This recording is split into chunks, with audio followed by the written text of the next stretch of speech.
Hello everyone, welcome back to this new class. साथियों, आज का सेशन है साइंस के इंपॉर्टेंट कुछ क्वेश्चन हम डिस्कस करेंगे। ये भी क्वेश्चन जो है दृष्टि के टेस्ट सीरीज के हैं। मोस्ट इंपॉर्टेंट क्वेश्चन है और ये क्वेश्चन नंबर हमारा स्टार्ट होगा ये 49 से। इसके पहले जो कुछ प्रश्न होंगे देखिएगा आप, उसके प्रश्न होंगे करंट अफेयर के। तो करंट अफेयर के लिए हम आपके लिए अलग से क्लास ले ही रहे हैं। वो प्रश्न आप टेस्ट सीरीज में नहीं देखेंगे, उसको अलग सेपरेट वीडियो में हम लोग कवर करेंगे। बहुत ही महत्वपूर्ण होने वाला है आर एग्जाम्स के लिए और साथ साथ यूपीपीसीएस के लिए भी हेल्पफुल होगा। तो चलिए स्टार्ट करेंगे अपने सेशन को। जो क्वेश्चन में आएगा उस क्वेश्चन का शॉर्ट नोट्स बना लीजिएगा। पीडीएफ के लिए टेलीग्राम चैनल ज्वाइन कर लीजिएगा। क्लास कैसी लगी कमेंट करके जरूर बताइएगा, है ना। और जुड़ जाएगा आर के लिए स्पेशल क्लास और बाकी सारे पॉइंट्स आपको यहाँ पे देखने को मिलेंगे। तो चलिए स्टार्ट करेंगे आज के अपने सेशन को। ठीक, चलिए स्टार्ट करते हैं अपने क्वेश्चन नंबर 49 से और यहाँ से कंप्लीट करेंगे अपने पूरे टेस्ट सीरीज को। यहाँ पे क्वेश्चन है हमारा क्वेश्चन नंबर 49। कह रहा है निम्नलिखित में से कौन सा एक अम्ल नहीं है। ठीक है, ऑप्शन हमारे पास दही, नींबू पानी, संतरे का रस या सिरका। तो साथ ही इसमें कौन सा एक जो है अम्ल नहीं है, तो हो जाएगा ये नींबू पानी। ठीक है, ऑप्शन बी राइट आंसर हो जाएगा नींबू पानी। क्यों ऐसा कि आप देखेंगे कि दही में भी अम्ल पाया जाता है। ठीक है, और संतरे का रस और सिरका इन सब में अम्ल पाया जाता है, जिस वजह से ये क्या होता है, खट्टा होता है। ठीक, और नींबू पानी की अगर बात करें तो नींबू पानी एक अम्ल नहीं है, ये क्या है, ये एक क्षार है। क्या है, ये एक क्षार है। और इसमें जो इसका रासायनिक नाम अगर हम बात करें तो कैल्शियम हाइड्रोक्साइड। ठीक है, क्या होता है, कैल्शियम हाइड्रोक्साइड इसका नाम होता है, इसलिए नींबू पानी यहाँ पर हमारा राइट आंसर हो जाएगा। ठीक है साथियों, आप जरूर बताइएगा कि ये टेस्ट सीरीज वाले में आपको टेस्ट सीरीज कैसी लगी। ठीक है, नींबू पानी। ठीक है, अगला क्वेश्चन है क्वेश्चन नंबर 50। इसमें कह रहा है कि लंदन स्मॉग या सल्फ्यूरस धुंध का कारण क्या है। ठीक है, लंदन स्मॉग या सल्फ्यूरस धुंध का कारण क्या है। तो ऑप्शन है कोयला, ओजोन, है ना, नाइट्रिक अम्ल या पराबैंगनी किरण। इसका राइट आंसर क्या हो जाएगा, इसका राइट आंसर हो जाएगा ऑप्शन ए कोयला। ठीक है, ऑप्शन ए कोयला हो जाएगा। क्लियर है, कोयला से लंदन स्मॉग क्यों कहते हैं, क्योंकि सबसे पहले ये लंदन में बना था। और इसका दूसरा नाम अगर हम बात करें तो इसका दूसरा नाम है सल्फरस हेज। क्या नाम है, सल्फरस हेज। ये नाम याद रखिएगा, सल्फरस हेज इसका दूसरा नाम है। ठीक है, नेक्स्ट क्वेश्चन देखते हैं हम लोग। नेक्स्ट क्वेश्चन है सुमेलित करने वाला है, ध्यान दीजिएगा।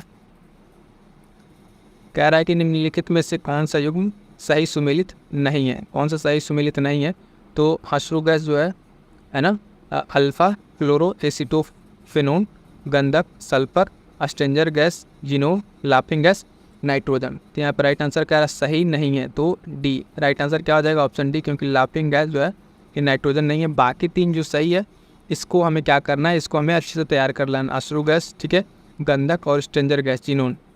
लाफिंग गैस नाइट्रोजन ना होकर तो इसमें क्या होता है, नाइट्रोजन की जगह पे क्या होता है, यहाँ पे अगर देखें तो ना नाइट्रस ऑक्साइड। क्या होता है, नाइट्रस ऑक्साइड होता है, जो लाफिंग गैस के नाम से जाना जाता है। क्लियर है, आइए नेक्स्ट क्वेश्चन देखते हैं।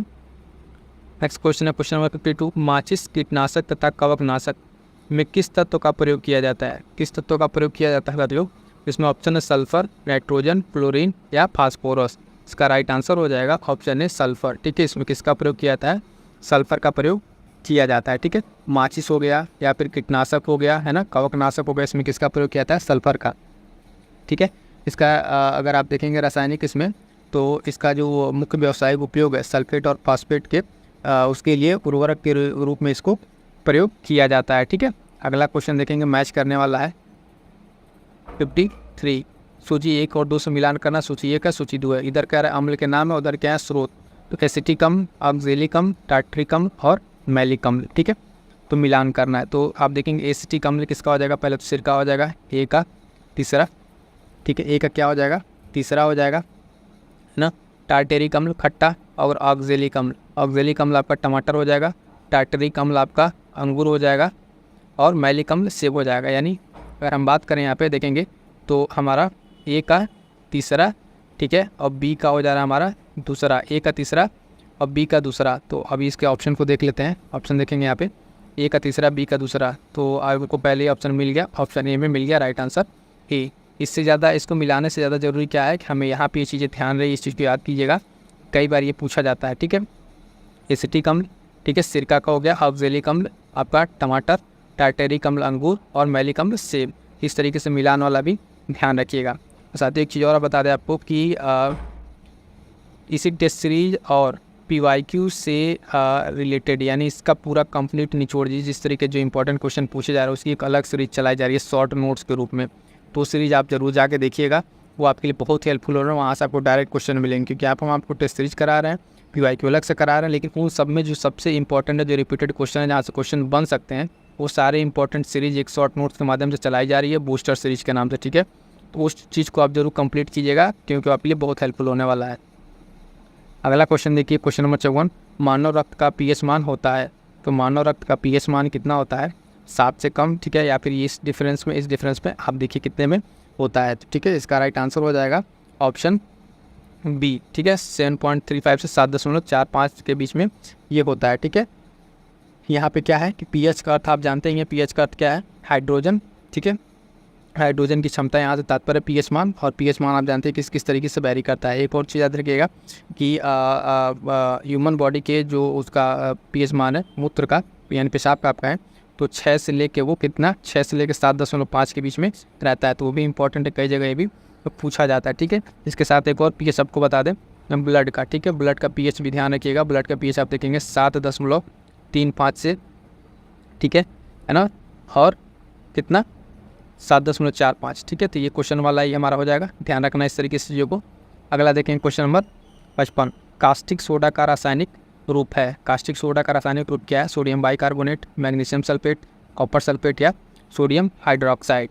इसका राइट आंसर क्या हो जाएगा? राइट आंसर हो जाएगा ऑप्शन डी, सोडियम हाइड्रोक्साइड। ठीक है साथियों, कास्टिक सोडा का क्या हो गया रासायनिक रूप से, क्या इसको कहते हैं? सोडियम हाइड्रोक्साइड, राइट आंसर हो जाएगा। ठीक है, इसी को कहते हैं, आप देखेंगे। और सोडियम बाइकार्बोनेट क्या होता है? सोडियम बाइकार्बोनेट, तो ये क्या होता है? Baking soda. क्या होता है? बेकिंग सोडा, तो ये नाम भी याद रखेंगे, बेकिंग सोडा। ठीक है, सोडियम बाइकार्बोनेट, क्लियर है।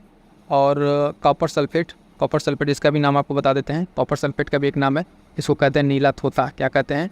नीला थोथा या ब्लू विट्रियल, ब्लू विट्रियल या नीला थोथा इसको कहा जाता है ना। तो ये सब नाम भी याद रखिएगा ऑप्शन के थ्रू, जो इंपॉर्टेंट है।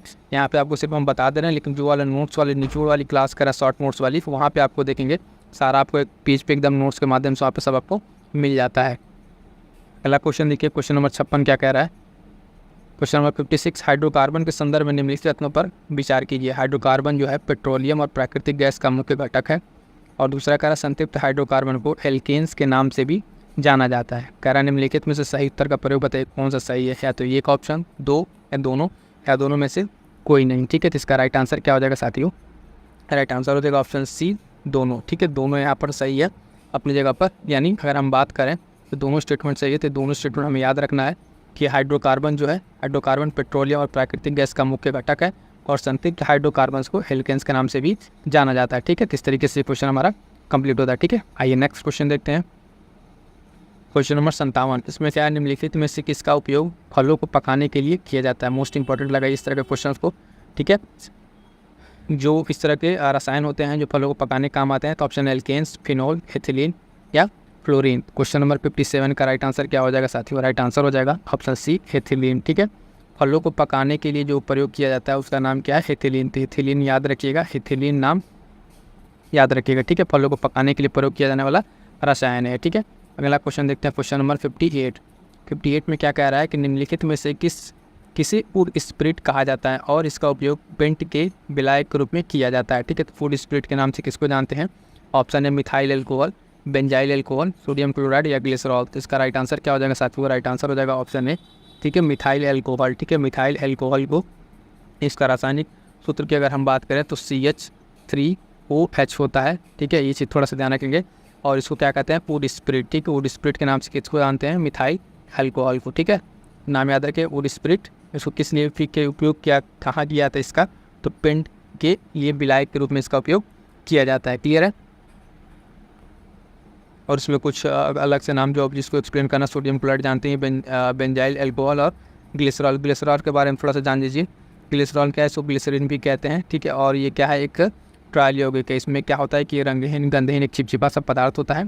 ठीक है, जो लिपिड्स के रूप में इसका यूज किया जाता है। ठीक है, अगला क्वेश्चन, नेक्स्ट क्वेश्चन 59 में कह रहा है कि निम्नलिखित में से कौन सा कथन सही नहीं है? ध्यान दीजिएगा, जहाँ भी नहीं है तो वो चीज़ पहले हाईलाइट कर लीजिएगा, पेपर में यहाँ से क्वेश्चन गलत हो सकते हैं। ठीक है, तो सही नहीं है।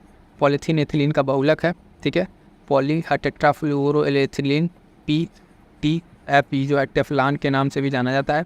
और PC रबड़ क्लोरोप्रोपीन जो है पॉलीमराइजेशन द्वारा निर्मित होता है। और नियोप्रीन एक प्राकृतिक बहुलक, हमसे पूछ रहा है कौन सा सही नहीं है, तो इसमें जो है नियोप्रीन जो है प्राकृतिक बहुलक नहीं है, यही ऑप्शन गलत है। ठीक है, यहाँ पे क्यों ये गलत है कि नियोप्रीन जो है ये एक सिंथेटिक रबर है, ना कि प्राकृतिक बहुलक। क्या एक सिंथेटिक रबर है। ठीक है, तो इसमें पूछ रहा है हमसे गलत कौन सा है, तो और नियोप्रीन वाला गलत है। ठीक है, राइट आंसर क्या हो जाएगा, ऑप्शन डी हो जाएगा। ठीक है, ये नियोप्रीन होता क्या है, इसका उपयोग कहाँ होता है थोड़ा जान। इसका उपयोग जो है पाइप बनाने में, ठीक है, बेल्ट बनाने में इत्यादि में इसका उपयोग होता है। ठीक है, तो नियोप्रीन का उपयोग यहाँ पे किया जाता है। ये अगला क्वेश्चन, नेक्स्ट क्वेश्चन देखेंगे, क्वेश्चन नंबर 60। बुलेट प्रूफ सामग्री जो है बनाई जाती है, किससे बनाई जाती है, तो ऑप्शन दिया हुआ है केवलर, लेक्सन, टेफ्लॉन। इसका उपयोग करके बताना है कि किस में उपयोग की जाती है। ठीक है, तो देखिए किस में उपयोग की जाती है, ऑप्शन देख के बताइए, केवलर, लेक्सन या टेफ्लॉन। तो इसका राइट आंसर क्या हो जाएगा, ऑप्शन ए, केवल फर्स्ट और सेकंड। आप देखेंगे यहाँ पर कि केवलर और लेक्सन इसी दोनों का उपयोग करके क्या बनाए थे, बुलेट प्रूफ सामग्री बताई जाती है। टेफ्लॉन का इसमें उपयोग नहीं किया जाता है। ठीक है, टेफ्लॉन जो है एक सिंथेटिक पॉलीमर है, इसका उपयोग जो है कुकवेयर नॉन स्टिक कोटिंग के लिए किया था। टेफ्लॉन अलग से भी आपसे ध्यान रखिएगा, टेफ्लॉन जो है ये नॉन स्टिक बर्तन वगैरह बनाने में इसका उपयोग किया जाता है, जो चिपकने वाला बर्तन ना हो। ठीक है, बहुत चिकना होता है। ठीक है, तो इसका उपयोग उससे लेके पैन वगैरह जो होता है, फिर ये कढ़ाई वगैरह जो आती है जिसमें नॉन स्टिक वाली होती है, उसमें इसका उपयोग किया जाता है। तो आई होप तो कि पूरा चीज़ आपको यहाँ समझ में आया। केवलर और लेक्सन इससे बुलेट प्रूफ सामग्री बनाई जाती है, और टेफ्लॉन इसका ऑप्शन नहीं होगा। राइट आंसर क्या हो जाएगा हमारा, ऑप्शन ए राइट आंसर हो जाएगा। क्लियर है, आइए नेक्स्ट क्वेश्चन देखते हैं, क्वेश्चन नंबर 61। ट्राई नाइट्रोटोल्यूइन TNT का उपयोग किया जाता है। अभी इसको बताएं साथ ही, जब हम PYQ पर आ रहे थे तो वहाँ पे इस क्वेश्चन को इतना अच्छे से एक्सप्लेन किए थे, वहाँ पे आपको हम बताए थे कि इसको इस तरीके से पूछ सकता है। तो इसको डायरेक्ट बताया था कि विस्फोटक है। क्या होता है, ये एक विस्फोटक होता है। तो देखिए PYQ वाली जो सीरीज़ है उसमें क्या हम आपको लेकर आ रहे हैं कि जो पूरे PYQ पे BCS के उसको सब्जेक्ट वाइज, ठीक है, जैसे साइंस हमने 5 दिन का टारगेट दिया था, साइंस जो लोग ग्रुप से जुड़े हुए हैं, मेंटरशिप प्रोग्राम से जुड़े हुए हैं, वहाँ पे आपको टारगेट दिया जाता है। ठीक है, अभी टारगेट साइंस का था तो साइंस कंप्लीट हुआ, फिर साइंस के फुल लेंथ यहाँ पे टेस्ट करा दे रहे हैं। तो वहाँ पे हमने पूरे PYQ में इस चीज़ को बहुत एक्सप्लेन करके ऑप्शन को डिटेल एनालिसिस के साथ किया था, जो बहुत ही हेल्पफुल हो रहा है। जितने लोग वहाँ पे जुड़े हुए हैं उन लोगों को इससे फ़ायदा हो रहा है और ये चीज़ जान के बहुत अच्छा लग रहा है। ठीक है, तो ट्राई नाइट्रोटोल्यूइन अगर देखेंगे तो इसका उपयोग किया जाता है, तो क्या एक विस्फोटक है। राइट आंसर क्या हो जाएगा, ऑप्शन सी हो जाएगा। आइए नेक्स्ट क्वेश्चन देखते हैं, ये भी क्वेश्चन PYQ से ही है। LPG तरलीकृत जो है फिश गैस निर्मित है किससे, प्रोपेन और ब्यूटेन। ठीक है, इथेन, कार्बन मोनोऑक्साइड, ऐसा तो कुछ नहीं है, बेंजीन भी नहीं है, ऑक्सीजन भी नहीं, प्रोपेन और ब्यूटेन। राइट आंसर क्या हो जाएगा, ऑप्शन ए। राइट आंसर क्या हो जाएगा साथियों, ऑप्शन ए देखेंगे यहाँ पे, प्रोपेन और ब्यूटेन। ठीक है, LPG में क्या होता है, प्रोपेन और ब्यूटेन। एक और यहाँ पे क्वेश्चन है, ठीक है, उसको ध्यान रखिएगा। LPG में जो दुर्गंध आती है वो मिथाइल मरकैप्टन मिलाया जाता है उसमें, मिथाइल मरकैप्टन, ताकि अगर LPG रिसाव करे, ठीक है, LPG रिसाव करे तो उसका पता लगाया जा सके। एथिल मरकैप्टाइन उसका नाम है, क्या नाम है, एथिल मरकैप्टाइन। उसको नोट कर लीजिएगा, एक बार बता देते हैं। एथिल मरकैप्टाइन वो क्या होता है, LPG में जो दुर्गंध पैदा होती है, क्या होती है, LPG में जो दुर्गंध पैदा होती है, जैसे गैस लीकेज किया महकना शुरू कर देता है, तो एथिल मरकैप्टाइन होता है। ठीक है, तो पॉइंट भी याद रखिएगा, यहाँ से काफ़ी इंपॉर्टेंट है। अगला देखेंगे नेक्स्ट क्वेश्चन 63। निम्नलिखित में से किसका उपयोग खाद्य परिरक्षक के रूप में नहीं किया जाता। फिर से देखिएगा, नहीं पूछ रहा है तो नहीं पूछ रहा है, तो ऑप्शन देखिएगा यहाँ पे क्या क्या है, sodium Meta bisulphide, sodium benzoate, ascorbic अम्ल और फार्मिक अम्ल। तो राइट आंसर हो जाएगा ऑप्शन डी, फार्मिक अम्ल का उपयोग जो है इसमें नहीं किया जाता है, क्योंकि ये उत्तेजक वाष्पशील अम्ल है। क्या है, ये उत्तेजक वाष्पशील है। बाकी 3 का अगर उपयोग हम देखें तो उसमें किया जाता है, और पूछा नहीं है तो हमारा राइट आंसर क्या हो जाएगा, ऑप्शन डी, फार्मिक अम्ल। क्यों नहीं है हमने आपको बता दिया, क्योंकि क्या है, एक वाष्पशील उत्तेजक रंगहीन अम्ल है। ठीक है, और इसमें द्रव में ये मौजूद क्या होता है, इसमें कुछ चींटियों द्वारा ये उत्सर्जित, तो फार्मिक अम्ल किसके द्वारा, चींटियों के द्वारा उत्सर्जित किया जाता है। तो उसके डंक में इसी भी पूछा जाता है, क्वेश्चन साइंस का पूछा हुआ है। ठीक है, फार्मिक अम्ल के बारे में। क्लियर है, नेक्स्ट क्वेश्चन देखें, क्वेश्चन नंबर 64।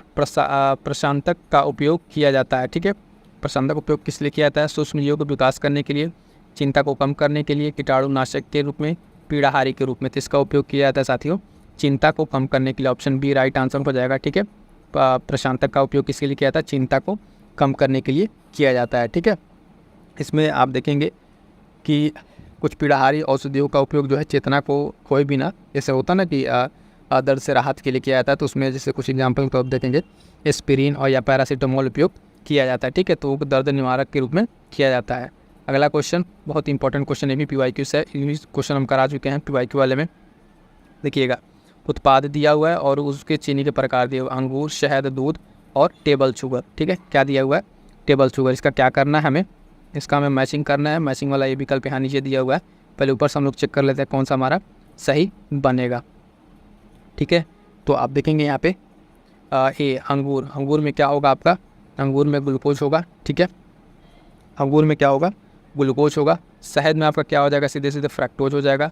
दूध आप जानते ही हैं, दूध में क्या होगा, लैक्टोज, ठीक है। चौथा टेबल शुगर क्या है, टेबल शुगर आपका क्या बचा, टेबल शुगर आपका बचेगा सुक्रोज, ठीक है। तो इस हिसाब से ये आप मिलान कर लीजिए, यही इंपॉर्टेंट हमारे लिए। अभी नीचे जो हम 1 2 3 4 मिलाएंगे उतना ज़रूरी नहीं है, लेकिन ये हमें ध्यान रखना बहुत ज़रूरी है, ठीक है। तो ए का दूसरा और बी का पहला, चलिए ढूंढ लेते हैं, देखते हैं कौन सा ऑप्शन सही होता है, ए का दूसरा और बी का पहला। तो यहाँ पे हमारा राइट आंसर क्या, हमको पहला ही मिल जाएगा, ऑप्शन ए राइट आंसर मिल जा रहा है, ए का दूसरा, बी का पहला, सी का तीसरा, डी का चौथा। फिर से एक बार ध्यान दीजिएगा, इस क्वेश्चन काफ़ी इंपॉर्टेंट है, यहाँ फिर से क्वेश्चन बन सकता है। तो देखिएगा, अंगूर याद कर लिए ग्लूकोज, शहद फ्रक्टोज, दूध लैक्टोज, टेबल शुगर सुक्रोज। तो ये चीज़ याद है, यही हमें याद रखना है, आगे यही परीक्षा में काम आने वाला है। आइए नेक्स्ट क्वेश्चन देखते हैं, क्वेश्चन नंबर 66।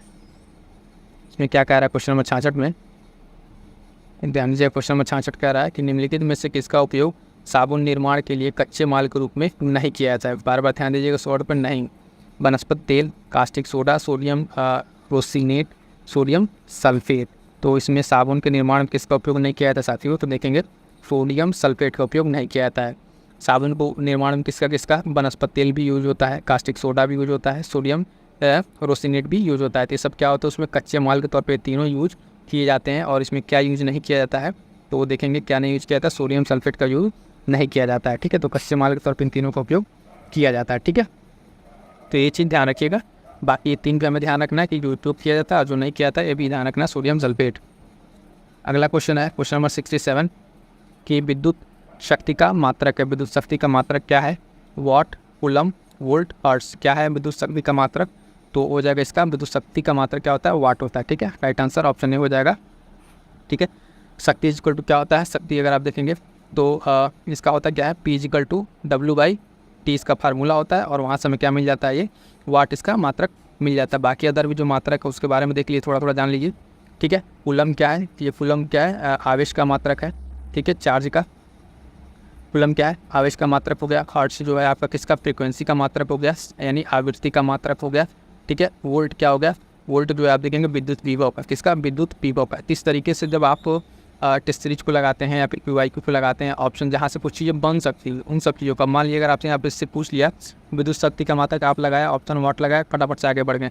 लेकिन अगर जहाँ पे थोड़ी बहुत भी इन्फॉर्मेशन निकल रही है ऑप्शन से, उनको भी हमें निकालना जरूरी है, क्योंकि अगली बार इसका भी पूछ सकता है। तो इसी तरीके से हमें PYQ भी करना और टेस्ट सीरीज भी करना है। तो हमने आपको तीनों ऑप्शन का बता दिया, जहाँ पे बन पा रहा है तो ये चीज़ पॉइंट्स निकल पाएंगे, वहाँ पर हम आपको बता दे रहे हैं। क्लियर है। तो यहाँ पर विद्युत शक्ति का मात्रक क्या हो जाएगा, हमारा ऑप्शन ए राइट आंसर हो जाएगा। प्रकाश वर्ष का मात्रक है 68 नंबर क्वेश्चन, किसका मात्रक है, दूरी का, गति का, तीव्रता का या समय का। तो प्रकाश वर्ष किसका मात्रक होता है, ये सभी जानते हैं किसका मात्रक है, दूरी का मात्रक है, ठीक है। क्लियर है। और प्रकाश की चाल आप जानते हैं, इसमें आपको बता दें क्या कहते हैं, खगोलीय वर्ष जो है अभी दूरी का मात्रक है, जिसमें आपको तय की दूरी जितना होता है वो बता दें कितना होता है, 9.46 × 10, ठीक है। इतना मीटर पे ये करके इतनी डिस्टेंस पे ये क्या होता है, तय की दूरी के बराबर होता है, खगोलीय दूरी के बराबर। अब देखिए यहाँ पे क्वेश्चन ऑडोमीटर से इम्पोर्टेंट है। क्वेश्चन नंबर 69, ओडोमीटर एक उपकरण है, कैसा उपकरण है, ओडोमीटर, ठीक है। तो ओडोमीटर एक ऐसा उपकरण है, एक पहिए वाला वाहन धरता है कि दूरी को नापने के लिए, विद्युत चुंबकीय तरंग या आवृत्ति को नापने के लिए, तरंग दैर्ध्य को उपयोग करने के लिए, तरल पदार्थ या गैसों के दबाव को मापता है, विद्युत चुंबकीय विकिरण के फ्लक्स को मापता है, ठीक है। तो इसका राइट आंसर क्या हो जाएगा, ऑप्शन ए। ये क्या करता है, पहिए वाले वाहन धरता है कि वे दूरी को मापता है, क्या करता है, पहिए वाली दूरी है को मापता है, ठीक है। राइट आंसर समझ में आ गया इसका, इसको बहुत सारा। और एक चीज़ ध्यान दीजिएगा, जो अब यहाँ पे आवृत्ति और इसको मापने के लिए क्या उपयोग किया जाता है, उसको नाम है ओंडोमीटर। क्या नाम है उसका, ओंडोमीटर इसका नाम होता है, नोट कर लीजिएगा। ओंडोमीटर जो विद्युत चुंबकीय तरंग की आवृत्ति वगैरह ये सब मापता है। और तरल पदार्थ या गैसों के दाब को कौन मापता है, तो मैनोमीटर। इसको इसका क्या उपयोग होता है, ये किस कौन नापता है, तो मैनोमीटर नोट कीजिएगा आप लोग इसको, मैनोमीटर, ठीक है। तरल पदार्थ या गैसों के दाब को मापता है मैनोमीटर, विद्युत चुम्बकीय विकिरण के फ्लक्स को कौन मापता है, तो ये भी नोट कर लीजिए, इसको भी नोट कर लीजिए। विद्युत चुम्बकीय विकिरण फ्लक्स को क्या मापता है, तो रेडियोमीटर। क्या मापता है, रेडियोमीटर। ठीक है, आप नोट कर लीजिएगा अच्छे से, रेडियोमीटर। तो अब देखिए यहाँ पे एक क्वेश्चन था आपका ओडोमीटर, हमने आपको बता दिया राइट आंसर। और इसके साथ साथ क्या आपको यहाँ पे देखने को मिला, 3 अलग क्वेश्चन भी आपको जहाँ से ऑप्शन से बन पा रहा है वो चीज़ हम आपको एक्सप्लेन कर दे रहे हैं। तो इस तरीके से अगर आप टेस्ट सीरीज भी लगा रहे हैं या PYQ लगा रहे हैं तब जाके आपका कहीं प्रीलिम्स क्लियर हो पाएगा, क्योंकि एक क्वेश्चन लगा कर रटने से सिर्फ काम नहीं चलेगा।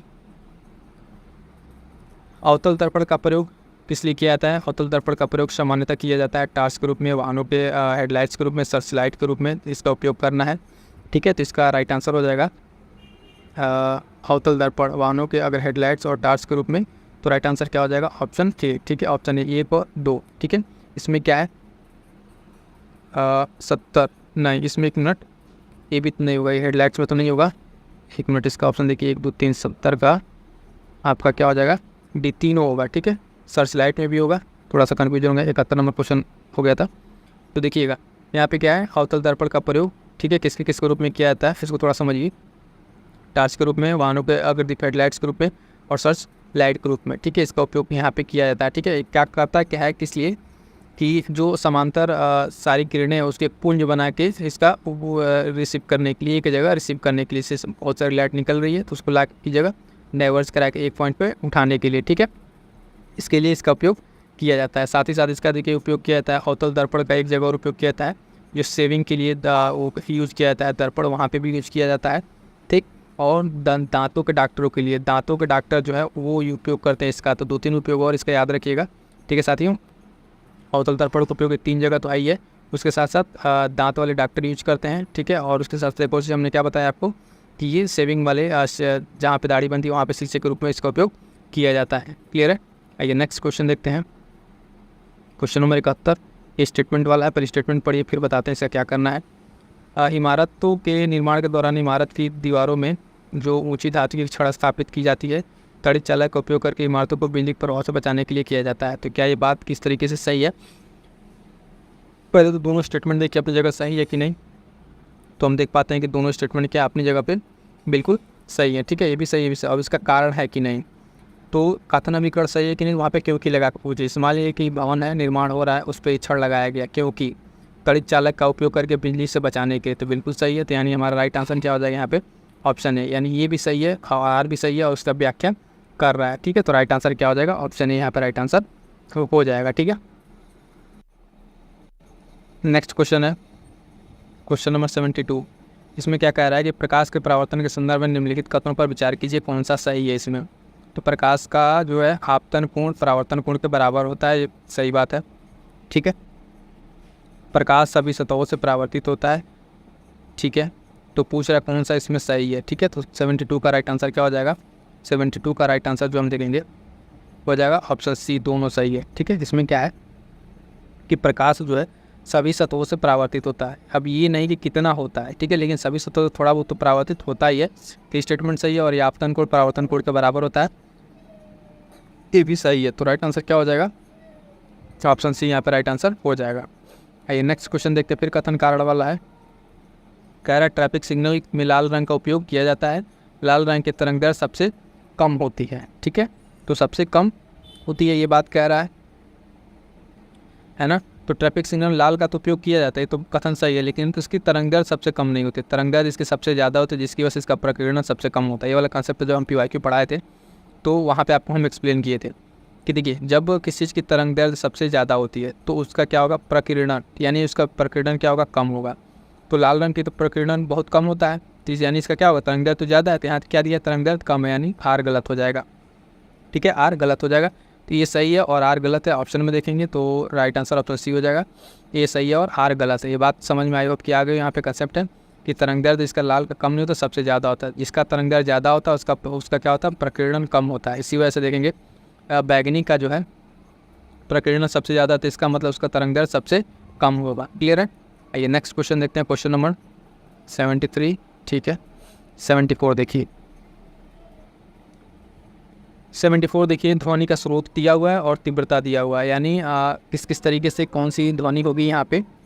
ठीक है, तो आप देखेंगे अगर इंसान सामान्य श्वास ले रहा है तो उसकी ध्वनि कितनी होगी, कारखाने का कितना होगा, बातचीत का कितना होगा, व्यस्त यातायात का कितना होगा। तो सामान्य श्वास की अगर बात करें तो कितना होगा, इसका 10 डेसिबल होगा। एक का चौथा हमें डूबना है, पहले एक बार देख लें ऑप्शन में। तो एक का चौथा तो आई थिंक हमारा पहले ही राइट आंसर मिल जाएगा, बाकी अभी हम मिला लेते हैं। एक का चौथा यानी बी राइट आंसर हो जाएगा। आंसर छोड़िए, यहाँ पर आकर पहले देखिए क्या क्या हो रहा है, ठीक है। बी का तीसरा हो जाएगा, औसत कारखाने का कितना होता है, लगभग 80 डेसिबल होता है। सामान्य बातचीत कितनी होती है, तो आप देखेंगे सामान्य बातचीत जो होता है वो 60 डेसिबल, और यातायात वाला कितना हो जाएगा 70 डेसिबल। तो इस तरीके से भी क्वेश्चन पूछे जाते हैं। ये क्वेश्चन PYQ से बनाया हुआ है, वहाँ पे एक बार पूछा था PYQ में कि पत्ते की सरसराहट का कितना डेसिबल होता है, ठीक है। तो लगभग 20 से 30 डेसिबल का वहाँ पे था, लेकिन वहीं से क्वेश्चन बनाया हुआ है, ठीक है। तो इसका राइट आंसर क्या हो जाएगा, राइट आंसर हमें देखना है, तो बी राइट आंसर हो जाएगा। और मिलान वाला फिर से एक बार देख लीजिए, समझ लीजिएगा कि व्यस्त यातायात का 70, ठीक है, औसत कारखाने का इतना और बातचीत का 60, श्वास के लिए कितना 10 डेसिबल होता है। नेक्स्ट क्वेश्चन देखें, क्वेश्चन नंबर 75 क्या है, गुप्त ऊष्मा के संदर्भ में निम्नलिखित में से कौन सा कथन सही नहीं है। नहीं पूछ रहा है कौन सा सही नहीं है। जब ऊष्मा वाष्प में परिवर्तित हो जाता है तो वह गुप्त ऊष्मा को अवशोषित कर लेता है, इससे पदार्थ के तापमान में परिवर्तन होता है। पूछ रहा है कौन सा, यहाँ पे पूछ रहा सही है और वहाँ पूछ रहा कौन सा सही नहीं है, ठीक है। तो यहाँ पे क्या हो जाएगा, ऑप्शन बी जो है, मतलब गुप्त ऊष्मा के केस में कौन सही नहीं है, तो यहाँ पे बी वाला, ठीक है, बी यानी केवल 2 इसमें सही नहीं है, ठीक है। तो राइट आंसर क्या हो जाएगा यहाँ पे, ऑप्शन बी। जो पूछ रहा सही नहीं है तो यही एक सही नहीं है, तो हमारा राइट आंसर क्या हो जाएगा, कौन सा ही, बी केवल यहाँ पे सही हो जाएगा। इससे कन्फ्यूज नहीं होना है, ठीक है। क्वेश्चन कह रहा है कि गुप्त ऊष्मा के बारे में सही नहीं है, तो ये तो स्टेटमेंट पहला जो है सही है और ये सही नहीं है, ठीक। अब उन दोनों में से कौन सा सही है, यानी हमको जो टिक लगाना है वो बी होगा, यहाँ पे कन्फ्यूज नहीं होना है, क्लियर है। ये होगा 75 नंबर क्वेश्चन हमारा कंप्लीट हो गया, ठीक है। नेक्स्ट क्वेश्चन है क्वेश्चन नंबर 76, कह रहा है यांत्रिक तरंगों के संदर्भ में निम्नलिखित में से कौन सा कथन सही है। तो पहले तो देखिए यांत्रिक तरंगों के बारे में क्या स्टेटमेंट दिया हुआ है। पहला कह रहा है कि इसमें एक माध्यम द्वारा ऊर्जा स्थानांतरित होती है, तो ये बात बिल्कुल सही है। यह या तो अनुप्रस्थ तरंग हो सकती है या तो अनुदैर्ध्य तरंग हो सकती है, तो बिल्कुल सही बात है, यानी दोनों स्टेटमेंट सही है। तो राइट आंसर क्या हो जाएगा, हमारा राइट आंसर हो जाएगा ऑप्शन सी। यहाँ पे देखिए कुछ चीज़ें होती है जो स्टेटमेंट के बारे में कंसेप्चुअली कर लीजिए, इस तरह से पूछे थे। यांत्रिक तरंग के बारे में अगर आप किसी को पता हो कि यांत्रिक तरंग क्या होती है, तो इसमें होता है क्या है कि तरंग जो इसको दोलन करने के लिए इसके माध्यम से ऊर्जा स्थानांतरित होती है। क्या होती है, एक माध्यम से ऊर्जा स्थानांतरित होती है, सही है। या तो ये दो ही तरह हो सकती है, या तो अनुप्रस्थ तरंग या तो अनुदैर्ध्य तरंग। एक में क्या होता है दोलन उसके लंबवत होता है और एक क्या होता है उसके हॉरिजॉन्टली दोलन होता है, ठीक है। तो दो तरह की किस्म होता है, ठीक है, अनुप्रस्थ तरंग और अनुदैर्ध्य तरंग, क्लियर है। राइट आंसर क्या हो जाएगा हमारा ऑप्शन सी, यहाँ पर राइट आंसर हो जाएगा। नेक्स्ट क्वेश्चन देखें, क्वेश्चन नंबर 77 निम्नलिखित में से किस विद्युत चुम्बकीय तरंगों में अधिकतम ऊर्जा होती है। तो यहाँ पे विद्युत चुम्बकीय तरंगे दिए हुए हैं, इलेक्ट्रोमैग्नेटिक, ठीक है, वेव्स EMB जिसको कहते हैं। तो गामा तरंगे, रेडियो तरंगे, माइक्रोवेव या एक्सरे। तो इसका राइट आंसर क्या हो जाएगा, सबसे ज़्यादा किस में होता है, गामा तरंगे, क्लियर है। ऑप्शन ए हो जाएगा राइट आंसर, गामा तरंगों में सबसे ज़्यादा क्या होती है, ऊर्जा होती है, ठीक है। और इनका अगर हम बात करें रेडियो तरंगे या फिर विद्युत चुम्बकीय तरंगे, तो इनका एक क्रम होता है, ठीक है। तो वो जो विजुअल इफेक्ट पे आता है वो तरंग, उस हिसाब से इनकी एनर्जी डिसाइड होती है, क्लियर है।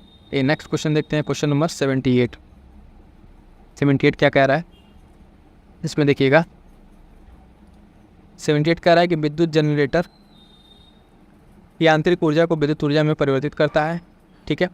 और कह रहा है दूसरा क्या है कि विद्युत मोटर जो है, मोटर क्या करता है, विद्युत ऊर्जा को यांत्रिक ऊर्जा में परिवर्तित करता है। पूछ रहा है कौन सा से सही है। तो आप देखेंगे यहाँ पे दोनों स्टेटमेंट पूरी तरीके से सही है, ऑप्शन सी राइट आंसर हो जाएगा, ठीक है। अपनी जगह पर दोनों सही है। क्या करता है ये जनरेटर, क्या करता है, यांत्रिक ऊर्जा रहती है उसको विद्युत ऊर्जा में कन्वर्ट कर देता है। तो विद्युत जनरेटर, ठीक है, यांत्रिक ऊर्जा को किसमें, विद्युत ऊर्जा में कन्वर्ट करता है, जिससे हमको क्या प्राप्त होती है, बिजली प्राप्त होती है। और मोटर क्या करता है, तो विद्युत ऊर्जा को यांत्रिक ऊर्जा में कन्वर्ट कर देता है। तो यहाँ पे राइट आंसर क्या हो जाएगा, ऑप्शन सी राइट आंसर हो जाएगा। नेक्स्ट क्वेश्चन देखेंगे, क्वेश्चन नंबर 79। क्वेश्चन नंबर 79 कह रहा है कि निम्नलिखित में से किसका उपयोग अतिचालक सामग्री के रूप में नहीं किया जा सकता है, ठीक है। अतिचालक सामग्री के रूप में नहीं किया जा सकता, पारा, टंगस्टन, कार्बन या कैडमियम। तो इसका राइट आंसर क्या हो जाएगा, ऑप्शन डी कार्बन, ठीक है। कार्बन का जो उपयोग जो है अतिचालक सामग्री के रूप में नहीं किया जा सकता, ठीक है, क्योंकि इसका जो होता है, जो अतिचालकता का गुण जो दर्शाते हैं उस तरह के पदार्थ, उस पर आप देखेंगे पारा है, टंगस्टन है, कैडमियम है, इसके साथ साथ एल्यूमिनियम, स्टैंस और सीसा, ये सब आते हैं उसमें, ठीक है। कार्बन नहीं आता है, क्लियर है। आइए नेक्स्ट क्वेश्चन देखते हैं। कह रहा है कि विद्युत फ्यूज के संदर्भ में निम्नलिखित कथनों पर विचार कीजिए। फ्यूज में प्रयुक्त तारों का गलनांक उच्च होता है। फ्यूज वाले परिपथ के माध्यम से सुरक्षित रूप से प्रवाहित होने वाली धारा की एक अधिकतम सीमा होती है। ठीक है, पूछ रहा है इसमें कौन सा से सही है। इसका राइट आंसर हो जाएगा ऑप्शन बी। ठीक है, ऑप्शन बी, यानी केवल 2 सही। अब देखिए फ्यूज में जो प्रयुक्त तार होते हैं उनका गलनांक उच्च नहीं होता है, निम्न होता है। क्या होता है? निम्न, ताकि उससे ज़्यादा अगर उसमें इलेक्ट्रिसिटी है तो तुरंत वहाँ से क्या हो जाए तो गल जाए और वहाँ पे इलेक्ट्रिक कनेक्टिविटी क्या हो जाए, डिस्कनेक्ट हो जाए। ठीक है, तो इसलिए यहाँ पे ये गलत हो जाएगा। इसका क्या होगा, गलनांक उच्च नहीं होता है, गलनांक उसका थोड़ा सा निम्न होता है। ठीक, और क्या है यहाँ पे कि प्रयुक्त होने वाली धारा एक अधिकतम सीमा होती है, तो ये सही है। ठीक है, और इसका राइट आंसर क्या हो जाएगा, ऑप्शन बी राइट आंसर हो जाएगा। ठीक, तो बी यहाँ पे केवल 2 सही है। अगला क्वेश्चन है क्वेश्चन नंबर 81। विद्युत चुम्बकों का उपयोग किया जाता है रेफ्रिजरेटर, चुंबकीय कंपास, मोबाइल फ़ोन, भारी वजन उठाने वाले खिलौनों में। तो इसका उपयोग कहाँ किया जाता है? विद्युत चुम्बकीय तरंगों का उपयोग कहाँ किया जाता है? तो भारी वजन उठाने वाली खिलौनों में किया जाता है। ठीक है, तो ऑप्शन डी यहाँ पे राइट आंसर हो जाएगा। ठीक है, इसमें देखेंगे मोबाइल फ़ोन में यहाँ पे इलेक्ट्रोमैग्नेटिक का उपयोग नहीं किया जाता है। ठीक है, उसमें संकेत के लिए थोड़ा सा यूज किया जाता है। कंपास में किया जाता है चुंबकीय सुई, वो तो चुंबक की बनी होती है। ठीक है, तो उसमें उपयोग नहीं होता। रेफ्रिजरेटर में क्या है, रेफ्रिजरेटर की अगर बात करें तो इसमें क्या होता है कि इसमें भी कोई इस तरीके का चीज़ नहीं है।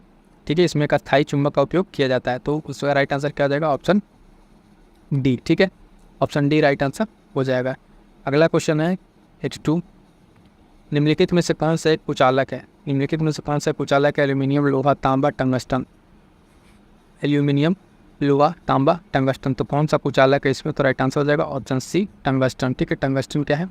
कुचालक पर समझिए कि जो अपने अंदर क्या करते हैं, उसमें वो आसानी से प्रवाहित नहीं होने देते हैं। इसमें सबसे अगर इसमें प्रवाहित हो जाता है वो तो एल्यूमिनियम है, लोहा है, तांबा है, लेकिन इसमें नहीं होगा, तो वो राइट आंसर हो जाएगा हमारा यहाँ पे क्वेश्चन के हिसाब से टंगस्टन। अगला क्वेश्चन है, कह रहा है कि दही बनाना एक ऐसी प्रक्रिया जिसमें शामिल है क्या?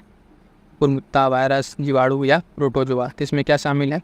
इसमें जीवाणु, जो जीवाणु है, कौन सा जीवाणु है इसकी बात करें तो लैक्टोबैसिलस। ठीक है, लैक्टोबैसिलस नाम का जीवाणु है, लैक्टोबैसिलस नाम का एक जीवाणु है, वो इसमें शामिल होता है। तो इस तरीके से शामिल क्या होगा इसमें जीवाणु, ये सब नहीं होगा। ठीक है, क्वेश्चन के अकॉर्डिंग राइट आंसर क्या हो जाएगा हमारा, बी। ठीक है, जीवाणु इसमें शामिल है। ठीक है, ये होता है क्या है, लैक्टोबैसिलस ये लैक्टेज को, ठीक है, लैक्टिक एसिड में परिवर्तित कर देता है। क्या करता है लैक्टोबैसिलस? लैक्टोज को लैक्टिक एसिड में परिवर्तित कर देता है, जो दही को खट्टा स्वाद देता है। क्या करता है, दही को खट्टा स्वाद किसके कारण होता है? तो वो लैक्टिक एसिड के कारण होता है। नेक्स्ट क्वेश्चन देखते हैं, क्वेश्चन नंबर 84। इसमें क्या कह रहा है कि बल मापने की मानक इकाई क्या है? ठीक है, बल मापने की मानक इकाई क्या है? तो metre, newton, joule, newton, metre. ठीक है, तो इसका राइट आंसर क्या हो जाएगा, न्यूटन। ऑप्शन सी, बल मापने की इकाई क्या है? न्यूटन होता है। सिंपल सा आंसर है, तो ध्यान रखेंगे। ठीक है, नेक्स्ट क्वेश्चन देखेंगे, इसमें भी थोड़ा सा अगर आप देखेंगे तो ठीक है, इसमें ज़्यादा कुछ नहीं है, तो सिंपल सा है, बाकी आप जानते होंगे इसमें बताने वाला तुमने। 85 नंबर देखिए, नेक्स्ट क्वेश्चन। इसमें क्या निम्नलिखित में से किस अवस्था में किसी पिंड में गतिज ऊर्जा होती है? विश्राम अवस्था में। ठीक है, जब एक मंच पर रखा जाता है गति में, शून्य गुरुत्वाकर्षण में। तो कब होता है? तो गति की अवस्था में। गतिज ऊर्जा किसी पिंड में गतिज ऊर्जा कब होगी? गति की अवस्था में। ऑप्शन सी राइट आंसर हो जाएगा, गति की अवस्था में। ठीक है, काइनेटिक एनर्जी का जो फार्मूला होता है वो क्या होता है, हाफ, ठीक है, mv², यानी वेलोसिटी होगी तभी जाकर उसमें क्या होगी, काइनेटिक एनर्जी होगी। नेक्स्ट देखेंगे क्वेश्चन नंबर 36। इसमें क्या है, निम्नलिखित में से ट्रांसमीटर का उद्देश्य क्या है? ट्रांसफार्मर नहीं पूछा, ट्रांसमीटर है। ट्रांसमीटर का उपयोग क्या है? तो प्राप्त सिग्नल का संचालन करना, ठीक है, सिग्नलों को विद्युत रूप में परिवर्तित करना, सिग्नलों के शोर को कम करना, सिग्नल को उपयुक्त रूप से परिवर्तित करना। तो ये राइट आंसर हो जाएगा। अभी देखिए यहाँ पे एक चीज़ बताएं कि क्वेश्चन पढ़ते के साथ मान लीजिए इसका उद्देश्य पूछा, जैसे आप देखेंगे सिग्नल प्राप्त करना, तुरंत आप फटाके इस पर लगा देंगे, ऐसी गलती नहीं करनी है। करना क्या है कि पहले पूरा ऑप्शन को आप एक बार पढ़ना है, क्योंकि क्या होता है उससे भी बढ़िया आपको ऐसा ही लग रहा है, ठीक है, लेकिन इससे बढ़िया आंसर क्या है, नीचे है, सिग्नल को उपयुक्त रूप से परिवर्तित करना। ठीक है, उपयुक्त रूप से, यहाँ पे परिवर्तित संचालन तो हो सकता है, लेकिन क्या ट्रांसमीटर क्या करता है काम, तो इसलिए पूरे ऑप्शन को पढ़ेंगे, थोड़ी सी हड़बड़ी नहीं करेंगे, आराम से क्वेश्चन पढ़ेंगे तो क्वेश्चन आपका हो जाएगा। ऑप्शन डी राइट आंसर हो जाएगा, सिग्नल को उपयुक्त रूप से परिवर्तित करना। ठीक है, नेक्स्ट क्वेश्चन देखेंगे, क्वेश्चन नंबर 87। पशुपालक में जो है निम्नलिखित में से किससे संबंधित है? भेड़ पालन, मत्स्य पालन, भैंस पालन, मुर्गी पालन। उपयुक्त में से ऑप्शन हमको सिलेक्ट करना है। तो पशुपालन में क्या क्या आता है? ठीक है, पशुपालन में अगर आप देखेंगे तो ये सारे के सारे आ जाएंगे, ऑप्शन डी राइट आंसर हो जाएगा। 1 2 3 4 सभी इसमें क्या आते हैं, पशुपालन में ही आते हैं, ठीक है। ये जितने भी पालन है कि क्या हो जाएंगे, ये सब के सब राइट आंसर हो जाएंगे। नेक्स्ट क्वेश्चन देखेंगे, क्वेश्चन नंबर 88, बीटी टॉक्सिक का उत्पादन जीवाणु द्वारा होता है। बीटी टॉक्सिक, ठीक है, तो इसका उत्पादन क्या होता है, ये क्या है, ये एक तरह का कपास है, बीटी कॉटन जिसको कहते हैं, बीटी कॉटन, ठीक है। ये एक जीवाणु से उत्पन्न होता है, तो किस जीवाणु से ये उत्पन्न होता है, ऑप्शन है बेसिलस सुब्टिलिस, ठीक है, कीटाणु एंथायरोसिस, ठीक है, बैसिलस थर्मोपिलस और बैसिलस थुरिंजीजिनेसिस, ठीक है। तो इसका राइट आंसर क्या हो जाएगा, ऑप्शन डी हो जाएगा, राइट आंसर इसका हो जाएगा, ठीक है। बीटी कॉटन के नाम से फेमस है और ये जीवाणु से मिलकर बनता है, इसमें राइट आंसर क्या हो जाएगा, ऑप्शन डी यहाँ पे, ठीक है।